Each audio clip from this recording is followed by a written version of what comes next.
all number 3, repairs, purchase, and funding via the buy board. Mike, did you want to say something?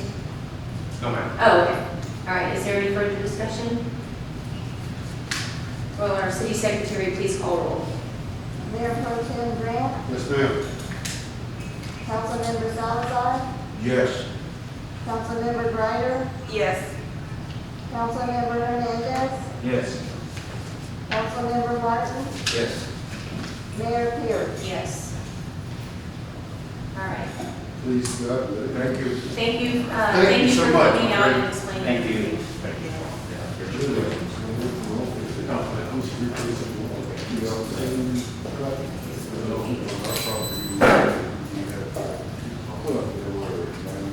All right, we will move back to item 8C, discussion and direction on potential changes to the ordinance number O-2018-847, which adopted new sections 50.10 through 50.20 of the Code of Ordinances, including revision to sewer service charges and providing for a penalty. I believe Michael is going to be talking about this as well.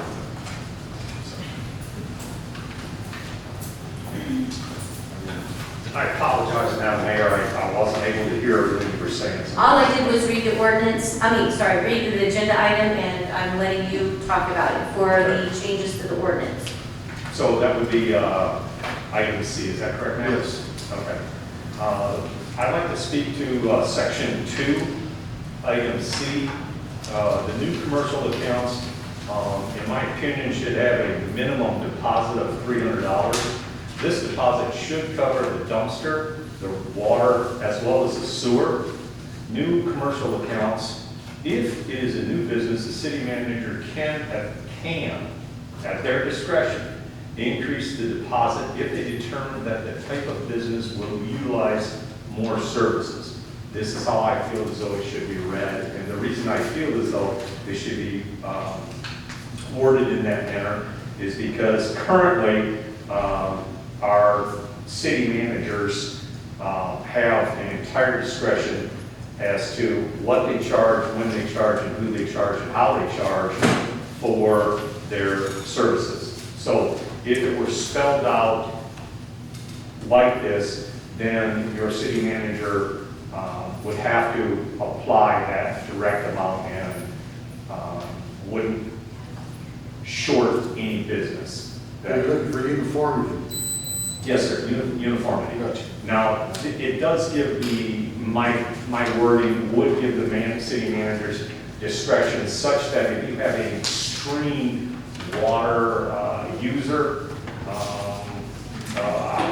commercial laundromat, I guess would come to my mind, that would have the potential to consume large amounts of water above and beyond. But the reason that you want to increase it to a minimum of $300 deposit is because you're spending at least $150 on your dumpsters for most commercial buildings. Now, some of them are larger, some of them are smaller. So if the business walked away, they didn't pay their utility bill, you've eaten half of that. Right now, you're only requiring, as I recall, $100 deposit. So you eat everything else. That $100 deposit doesn't even cover the $165 or approximately thereof of your dumpster rental.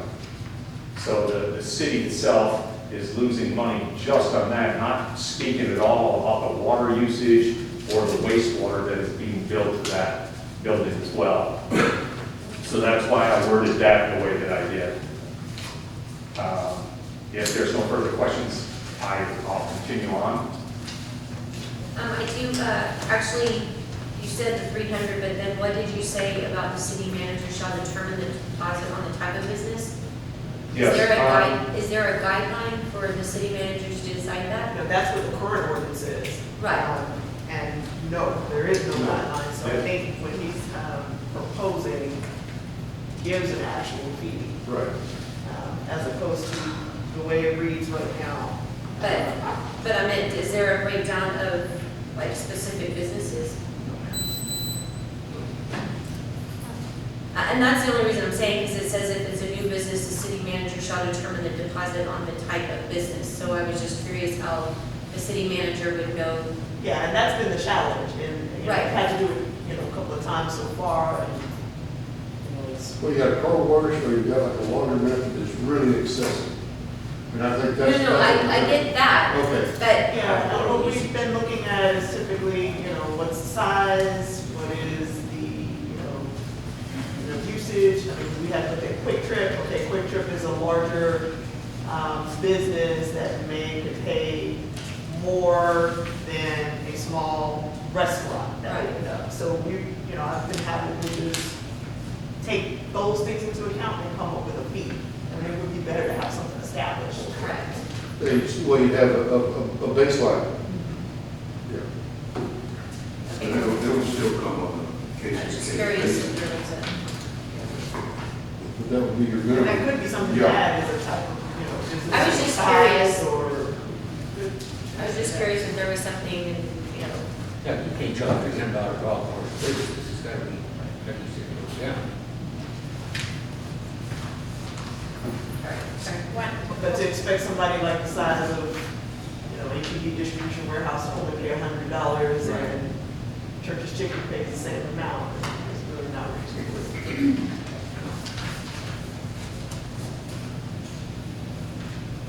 Okay. To continue then, under section 4, it talks about termination of service due to non-payment. And in my opinion, it should read customers, and this is section A, I apologize, I didn't specify that. Customers whose accounts remain unpaid on the 27th of any given month shall have their services terminated on Wednesday next following the 27th of any given month. And one of the changes that I would like to recommend is that happen at 9 o'clock in the morning as opposed to 10 o'clock. In such an event, charges for administering the water service shall be as follows. And before I continue on, I'd like to express why I think it should be 9 o'clock instead of 10 o'clock. It still gives the office personnel the ability to collate all the data and all the information that's come in. And it will allow the Public Works Department personnel to eat lunch. As the very short period of time I've been here, most of the Public Works Department personnel that have been dealing with this have not been able to take their lunch until maybe 3 or even 4 o'clock. And there's been even sometimes the guys have not been able to take lunch at all because of the turn-ons and turn-offs. So if we can start an hour earlier, it will allow me, A, to make sure that all employees have their lunch at 12 o'clock. B, it will help to prevent me from paying these people overtime so that we can get the majority of the work accomplished by 4 o'clock. Sometimes we may have to stay till 6 o'clock. So this is not just a quality of life for the Public Works Department personnel, it's also a pay issue as well. So it's my way to help reduce the overall expenditures. So to continue, under section 4, number 1, I would like it to read, to continue services that have been placed on the list for termination due to non-payment. A charge of $25 will be added to the amount, and the account must be paid in full the hours of 8 a.m. to 5 p.m. Monday through Friday prior to services being maintained. And the reason I wrote this in here is because, once again, we're talking about personnel issues and we're talking about money. If the person comes in here at 10 o'clock or 11 o'clock, says, well, I just paid my bill, you haven't turned me off yet, you shouldn't charge me the $25. Well, I still have to pay a man to drive all the way over there. So I have to pay him to drive over there, I have to pay for the gasoline. So I've taken time away from the other duties that he would normally be performing, just to turn this off and turn it back on again. Also, it creates a lot of additional work for the office personnel. So if we can do both of those things, it's going to go a long way in making things easier for the Public Works Department employees. as well as helping to fund the Public Works Department. So if there's no questions, then I'll be happy to move on. Isn't there a $25 late fee already anyway? I'm sorry, say that again, sir? Isn't there a $25 late fee anyway? There Or may is this be, extra and above and beyond? this is above and beyond where I'm actually having to go out there and turn a customer off. What do you say about, yeah, we have the late fee for non-pay. Right. But he's saying this is for service. Okay. You know, it would make sense. Because we're taking that guy off a job somewhere or something else for the exception of having to go do this immediately. If that's what I think that's what you're saying. Yes, sir. Station one. Right. Yeah, so this is different than a late fee. This is Right. when you have your water turned off. Right. You pay Service fee. $25 to reinstate it. Correct. What he's recommending is that you pay it, if you're on the list, even if it wasn't already turned off, because you'd be surprised the number of people, so they're in here arguing with the office staff, I don't want to be charged a fee because it hasn't been turned off yet, but it might be new, the guys just hadn't gotten to it yet, but it's on their list, Right. they're already out in the field. Right. So now we have to run down the employees to get them, to come back, or scratch that off the list.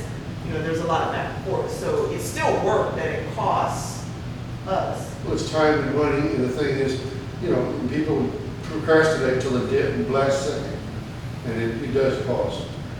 And, if you make the list, well, hey, you made the list. Part of the problem, sir, is that we may have already turned off a resident, and the resident may not even be aware that we've already turned them off. They come in here and they say they haven't been turned off, when in fact they have. Once again, they may not be aware of it. So then we have to pay somebody to drive back to that I house. understand exactly what you're saying. Okay, I'm just not sure I agree with it yet. okay. And who are we paying? We're paying our own staff? Who's our staff? That's going out for our staff. Yes, we're paying our own staff So to, we want to charge an extra $25 There's to pay $50. our people when they're already getting paid. No. This is a service fee that goes into our general fund. Okay, It's a who gets the fee, money? let me explain it. So it's a fee that's added